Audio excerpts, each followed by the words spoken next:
रायगढ़ महाराष्ट्र के युवा पर्वतारोही सुबोध विजय अपनी साइकिल यात्रा के तहत नीमच पहुंचे, जहां उन्होंने चेंज बिफोर क्लाइमेट चेंज जलवायु परिवर्तन से पहले बदलाव का संदेश दिया। अपनी यात्रा का 1 साल पूरा होने पर सुबोध ने नीमच में पौधारोपण किया और लोगों को पर्यावरण के प्रति जागरूक किया। सुबोध ने बताया कि उन्होंने अपनी यह अनोखी यात्रा 19 जून 2024 को रायगढ़ पोर्ट से शुरू की थी, जिसका समापन 2027 में माउंट एवरेस्ट पर चढ़ाई के साथ होगा।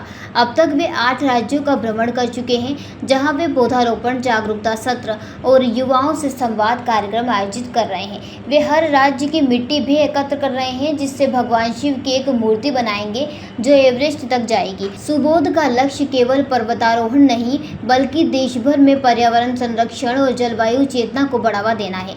वे प्रधानमंत्री नरेंद्र मोदी के देखो अपना देश और फिट इंडिया मूवमेंट जैसे अभियानों को भी प्रोत्साहित कर रहे हैं। उनका यह अभियान अब एक जन आंदोलन का रूप ले रहा है, जो युवाओं में चेतना और सामाजिक जिम्मेदारी की भावना को मजबूत कर रहा है। वे अब मध्य प्रदेश में हैं और हर जिले में जागरूकता कार्यक्रम चलाएंगे। और क्या आपका पेशा है? आज जो आप साइकिल यात्रा लेकर निकले हैं, कितने किलोमीटर की यात्रा है, क्या उद्देश्य है? मेरा नाम सुबोध विजय है। मैं महाराष्ट्र के रायगढ़ डिस्ट्रिक्ट से आता हूँ और पिछले 12 महीने पहले मैंने ये एक्सपीडिशन जर्नी स्टार्ट की थी, जिसमें मैं हमारे भारत से दुनिया की सबसे ऊंची माउंटेन क्लाइंब करने तक का ये सफर तय कर रहा हूँ।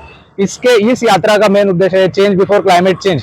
इस मैसेज को हमारे भारत के युवाओं तक पहुंचाना और साथ ही में हमारे भारत के जितने भी पवित्र स्थल है उन सारी जगहों को मैं विजिट करके वहाँ की मिट्टी भी कलेक्ट कर रहा हूँ, ताकि मैं उससे एक महादेव की बहुत एक सुंदर मूर्ति तैयार कर सकूं और वो मूर्ति मेरे साथ दुनिया के सबसे टॉलेस्ट माउंटेन तक जाएगी। साथ ही में हमारे कुछ नेशनल इनिशिएटिव्स है हमारे प्राइम मिनिस्टर नरेंद्र मोदी जी के, देखो अपना देश फिट इंडिया मूवमेंट, इसे भी पूरे भारत में और भारत के युवाओं में प्रमोट कर रहा हूँ। अलग अलग स्कूल, कॉलेजेस और इंस्टीट्यूशन में मैं जाके सेशंस लेता हूँ अवेयरनेस को लेकर। चेंज बिफोर क्लाइमेट चेंज ये मेरी थीम है और इसी के अंतर्गत में टूरिज्म हो गया, देखो अपना देश, जो टूरिज्म को प्रमोट करने के लिए हमारे देश में ये प्राइम मिनिस्टर नरेंद्र मोदी जी का इनिशिएटिव था उसे, और फिट इंडिया मूवमेंट जिसके अंतर्गत हम हमारे भारत के युवाओं को एक हेल्दी लाइफस्टाइल जीने के लिए मोटिवेट करते हैं, उसे भी प्रमोट कर रहा हूँ इस यात्रा के जरिए। 1 लाख किलोमीटर साइकिलिंग करूंगा और साथ में 1 लाख वृक्ष लगाऊंगा पूरे भारत के 28 राज्यों में। आज 8 स्टेट पूरे कर चुका हूँ। राजस्थान से आज ही मैं नीमच पहुंचा हूँ मध्य प्रदेश में, और अभी मध्य प्रदेश में ये यात्रा पूरी होगी। मध्य प्रदेश के सारे डिस्ट्रिक्ट्स कवर करूंगा और वहां पे जाके प्लांटेशन ड्राइव रन करूंगा और साथ में अवेयरनेस सेशन भी लूंगा। तो ये मेरा मकसद है यहाँ पे आने का। ये और कहाँ पर खत्म होगी? 19 जून 2024 में मैं छत्रपति शिवाजी महाराज के आशीर्वाद लेकर रायगढ़ फोर्ट से निकला था और ये यात्रा 19 जून 2024 से 2027 में नेपाल में खत्म होगी, जहाँ पे दुनिया की सबसे ऊंची बड़ी पहाड़ी है एवरेस्ट। मैं एवरेस्ट क्लाइंब करने के लिए जा रहा हूँ और हमारे भारत से मैं पहला भारतीय रहूंगा जो साइकिल लेकर एवरेस्ट की चढ़ाई करने गया।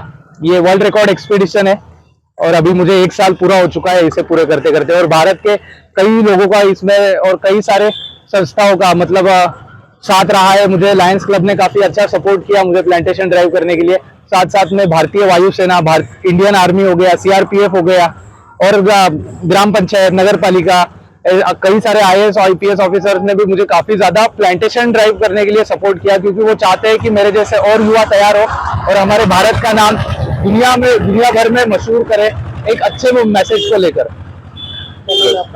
मेरा नाम है सुबोध विजय। जयराम जी, किशन काका। राम राम भाई, राम राम। क्या दोनों भाई बैठ के क्या हिसाब लगा रहे हो? ऊटी लहसुन के भाव आ गए क्या? अरे नहीं रे दादा, ये अपना रमेश नया मकान बनाने के लिए लोन ले रहा है। हिसाब किया तो पता चला कि लोन का पैसा तो ईंट और रेती में ही पूरा हो जाएगा।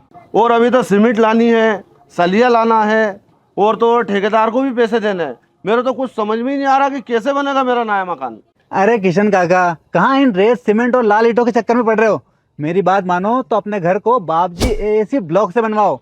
इसमें ना सीमेंट और रेत की जरूरत होती है, ना ही तराई करने की झंझट, और लाल ईंटों के मुकाबले आपका मकान काफी तेजी से बनकर तैयार हो जाएगा। इससे आपके पैसे तो बचेंगे ही, साथ ही मजबूती ऐसी कि सालों साल देखने की जरूरत नहीं। और इससे आप अपना मकान ही नहीं, कुएं और खेत की बाउंड्री वॉल भी बनवा सकते हो, जिससे रोजड़ों की समस्या भी खत्म हो जाएगी। वाह भाई, ये तो कमाल की चीज है। फिर तो मैं अपना घर बाबजी ब्लॉक से ही बनवाऊंगा और मैं अपने खेत की बाउंड्री वाल। ज्यादा जानकारी के लिए स्क्रीन पर दिए गए नंबर पर अभी कॉल करें। बाबजी एएसी ब्लॉक्स, स्टील से मजबूती।